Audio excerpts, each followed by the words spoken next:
Hi guys, welcome to episode 5 of Jacknowledged. This week we are talking about, do you know yourself? And that's a weird one, isn't it? You never really stop and think, do I know myself? Like, we live in a society now where we're always, whether we say we are or not, we're always judging other people, either based on what we hear about them in the media, their social medias, like what they're dressing, what they're saying, their opinions. Everything's getting ripped apart left, right, and centre. Yeah. But do we ever stop and think, listen, what about me? Before I think that I know something about someone, do I know myself? So, as usual, I opened up my Instagram for people to give me submissions around this subject. Obviously, I kept it a bit loose. I didn't want to put anyone in a box or a category. I wanted people to just give me shit to speak about, and I give my opinion on it. And we got some submissions, some deeper than others, but we move regardless. You know, this is an open space. Mostly people were asking me questions about me, and I think that's like maybe because they want to see me open up. I always talk about like having this guard up, blah blah blah, not letting people in.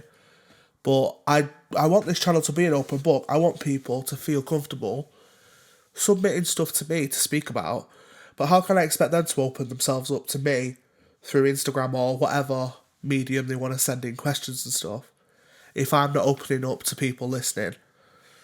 So most of this stuff is me asking myself questions based on what people have sent in. So yeah, the first one is, are you impulsive? Yes and no. It depends what context.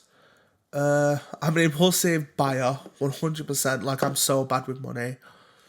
I've got that treat yourself attitude just drilled into my mind. I can't stop at all. Can't save money. Like, I just can't do it.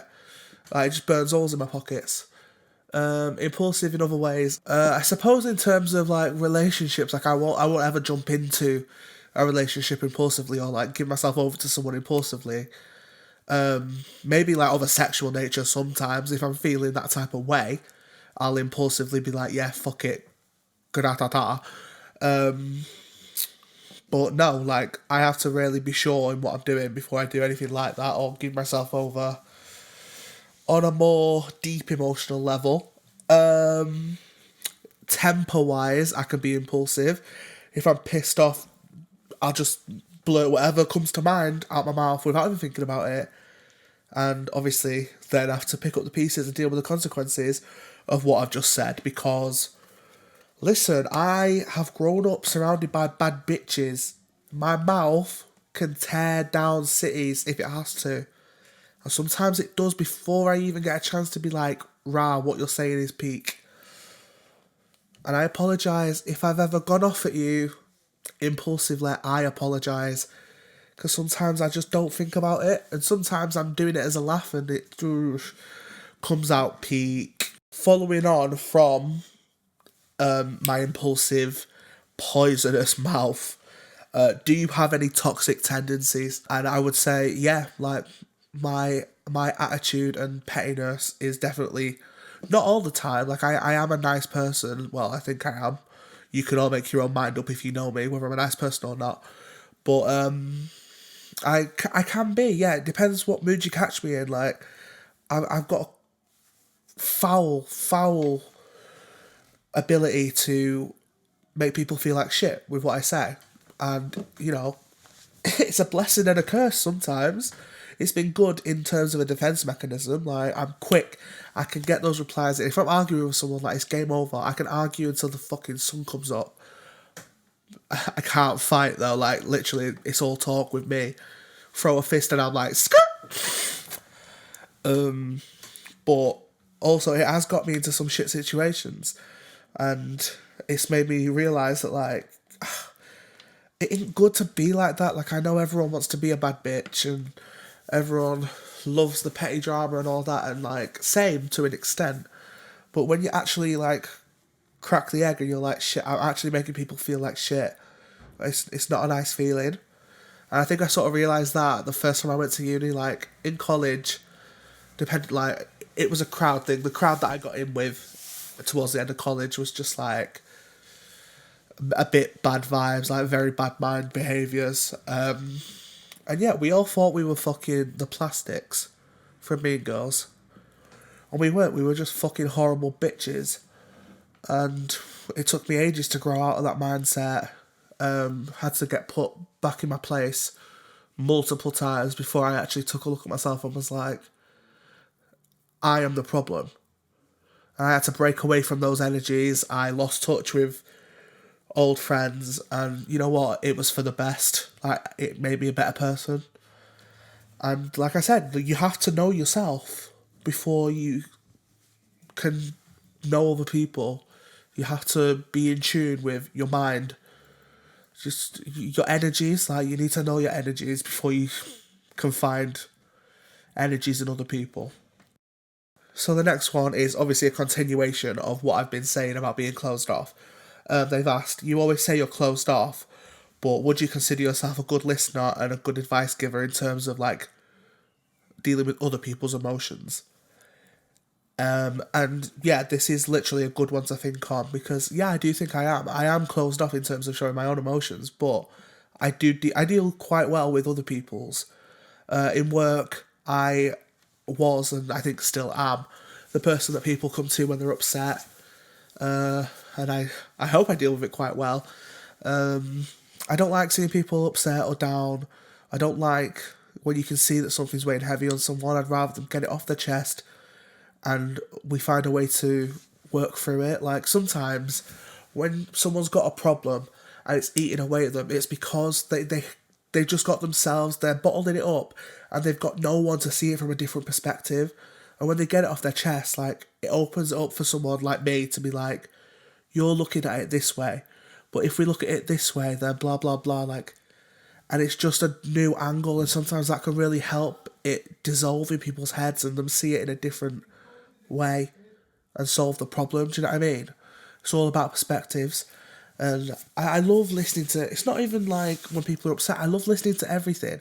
When people have got good news, when people have got like I said, I'm friends with loads of creatives, loads of artists, and when they've got like new monologues, I love listening to it. When people put out singing videos, like my friend Aisha, she puts singing videos out like every Friday, I think it is, or like whenever sporadically. Come on, we're in lockdown, like some days you're just not feeling it. But like, I love being able to listen and be like, yes, that's my girl. Like, I'm a supportive person. And listen, if we're all knowing ourselves, there are a lot of people that say they're supportive and they ain't. They're not. It's all on the outside. Like, it's all on the surface. They're like, yeah, I'm so supportive, blah, blah, blah. Why are you not sharing your friend's stuff then? Why are you not sharing your friend's singing videos? Why are you not sharing my poetry? Why are you not gassing up your friends?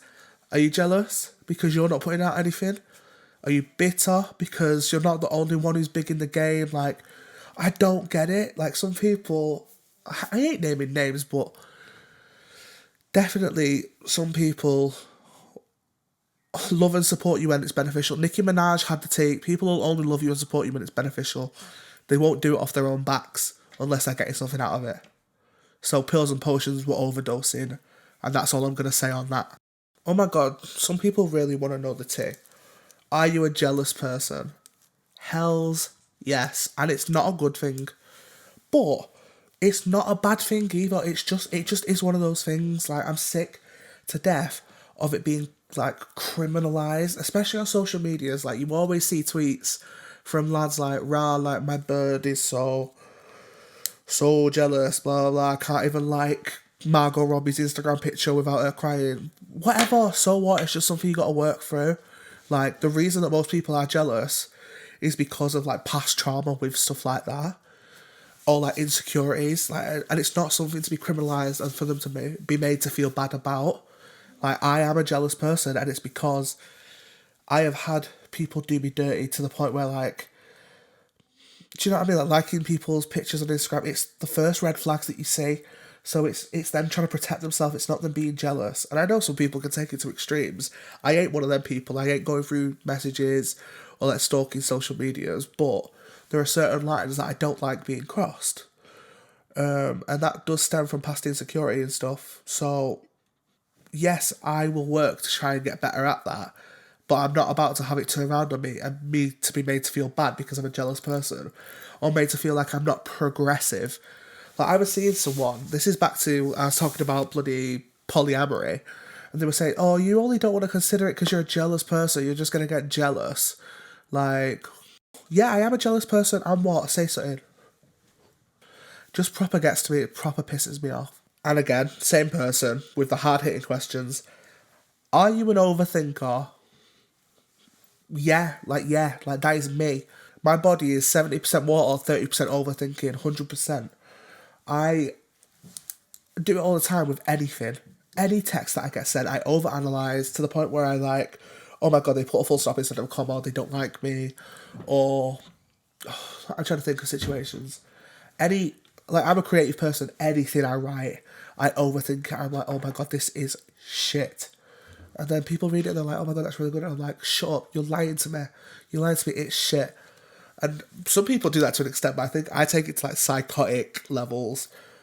Anyway, someone speaks to me, if I pick up on like a change in their tone or anything, someone will say something to me on a Tuesday, and Saturday night I won't be able to sleep because I'm laying in bed staring at the ceiling thinking of that conversation on Tuesday. And I'm like, oh my god. Or if I say something and someone takes it the wrong way, oh my god, 4 weeks down the line I'm still thinking about it and replaying that conversation and being like, oh my god, you could have said A, B, C or D, but instead you said E and that was the wrong thing. You are the weakest link. Goodbye. Oh my god, why did you say that? And I beat myself up about it. Like, I am the apex of overthinkers. And it's a peak life, you know? Like, overthinking every move you make, it sends a person mad. No wonder I'm ticky. Right, okay, so back to the questions that aren't about me. Thank God, because I feel like I'm like burying my soul and making myself just feel peak. This one's someone asking for my advice. So they put, I've had a hard time shutting off emotionally after work and being able to just like switch off and relax. And it's leading to me feeling down and feeling like shit. Like, any advice on how to shut off and to just like get out of that headspace after work? It depends what line of work you're in, I suppose, like how much you bring home after work. I am more of a leave your home life at home and don't bring that into work, but I do tend to take my work home with me. Like, I work in a club and there's been many a time where like I've disagreed with a member of staff or a customer. Do you know when you've been dealing with like Karens all day? Are you even allowed to say that anymore? I don't know, but like, alright, you've been dealing with bloody Margarets all day, like asking for a gin and tonic with one ice cube and half a lemon and a spritz of salt or something, and you just can't be bothered. Or like, you've had an argument with a customer and they've made you feel like shit. Like, some customers are ruthless, you know. And it's like that in all customer service roles or like caring jobs, anything like that, where you're dealing with people face to face. Like, they're ruthless. Some people say stuff to me and they don't even think, and I'm like, oh my god, I've got to carry on with my shift after like you just said that to me. You could go off and get drunk and forget about it, and I literally will have it swirling around in my head all through my shift and when I get home. Like, I struggle with it. I think you need to sort of come up with a boundary of when you get home. So like, I get home from work typically at about 4 a.m, so it's harder for me. But I'd say, come in from work, take off your uniform or anything that like, any clothing that you've worn to work, take it off.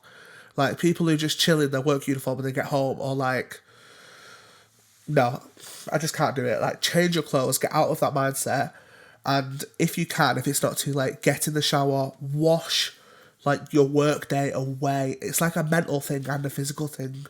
Like, you just feel like you're clean, you're fresh. It's like a fresh start for your body and your mind. Get out the shower and it's calm.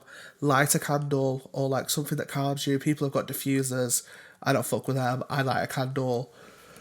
Like, it's just all about the way that you make those barriers for yourself. You're like, right, the workday has finished. Do this, it's a fresh start, this is a me time. And it's not going to work straight away. You're not going to have your first shower after work and be like, wow, I'm cured. Thanks, Jack. It's a process. You just have to get yourself into the routine of shutting off those thoughts. And it is difficult. Some will seep through. It happens to me all the time. But you just got to keep working at it and working at it. And then you'll harden to it and it'll get like concreted in your mind. Like, this is what we're doing. We're leaving work. We're having a shower. We're having me time. It is a hard one, it really is, especially if you're in a more like intense line of work. You've just got to find ways to distract yourself. I know my friend, when she knows she's going to have a shit shift at work because of like her mental health or whatever, she will pick like a program or a YouTube video and she's like, I'm going to watch that when I get it from work because it's a nice distraction. It's like, it's not, but it reminds me of whenever I'd watch a horror film or I knew I was going to watch a horror film, I'd always find a like polar opposite video or TV show to watch after the horror film so I didn't have nightmares. So I'd watch like Friday the 13th and then everyone had like, I don't know, like I used to watch it with like my brother when I was younger and he'd go to bed and then I'd like watch literally like Totally Spies, Recess, even like My Little Pony, like something proper cutesy and stupid, just to like get those bad vibes and the horror vibes out of my mind before bed. And it's sort of the same thing. You've just got to like get in the routine of your mind and like trick your mind into forgetting about like that side of things. I feel like I'm very much deep in it, but you know what? It is a question that needs to be answered and I don't have the cure. This is just how I deal with things and I hope it helps. So the last one is hiding behind a bravado. Is it good or bad? What are these sounds that I'm hearing? Oh my days, guys, one sec, I'm getting a call on fucking Teams. BRB. Right, guys, I'm back again after that rude interruption. Lul. Literally baiting myself to like all the people I was on the quiz with that I literally ignored the quiz call to carry on recording this podcast, but we move. So hiding behind a bravado, is it good or bad? Again, it depends on the context. I feel like I definitely have a bravado of like, well, I've got two. I've got the one where I'm like, yeah, I'm such a cold person, like, oh, I don't show my feelings, blah blah blah, and like that is sort of a bravado because if you crack beneath the surface, like I do show my feelings, like especially to my friends, it's just like love interests or like people like that I try and keep closed off to just because of past shit. My other one is like, it's not even a bravado that I made myself, it's just one that people cast onto me and I sort of went with, and it's like being a confident person. I've spoke about this in a past podcast as well, that people think I'm a confident person and like I'll play up to it, whatever, but I'm actually not. Like when you come to it, like I'm actually not that outspoken, like unless prompted. I like to keep myself to myself. I like my own company. And I'm pretty much a homebody unless someone like gives me plans on a silver platter. Like, I am sorry, it's probably a bad thing, but I'm not big with making plans. I'm not good at keeping in contact. I'm just very much, I don't know, I've got too much going on with the bloody voices in my head to deal with actual people.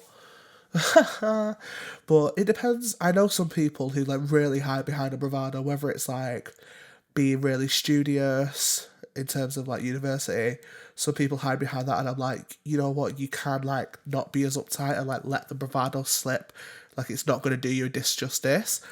I also know like loads of like lads hiding behind like toxic masculine bravados, like to try and seem normal, and I'm like, oh my god, like fuck off, you're allowed to just be yourself. Like why do you have to fit into a cookie cutter that like people shove you in? Just fucking be yourself. Easier said than done anyway. Like actions speak louder than words, and that's the tea. I don't even know if I answered that question, but basically it depends what context your bravado's in. And sometimes you might be behind one, but it's not your fault because other people have cast it onto you. And you've just run with it because what else are you going to do? Sometimes you don't feel outspoken enough to challenge the box that you get put in, and that's okay. That's okay. No judgment. We move regardless. Thanks, guys, for listening. That is actually the end of my questions, and it's 10 to 11, so I need to stop recording because I'm pretty sure my dad and my sister are going to go mad because I'm being proper loud. Hopefully, I'm going to look at doing a video, like a one-off video on my Instagram. So make sure you follow the podcast Instagram. It's literally Jacknowledged_podcast on Instagram. I'm going to be doing like an Instagram live, and I'm going to try and do some like, not official podcasts, but like some off videos with like guests on Insta Live and stuff, just to try and keep it fresh.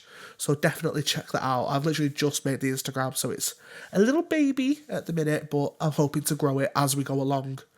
So yeah, see you next week. Skirt!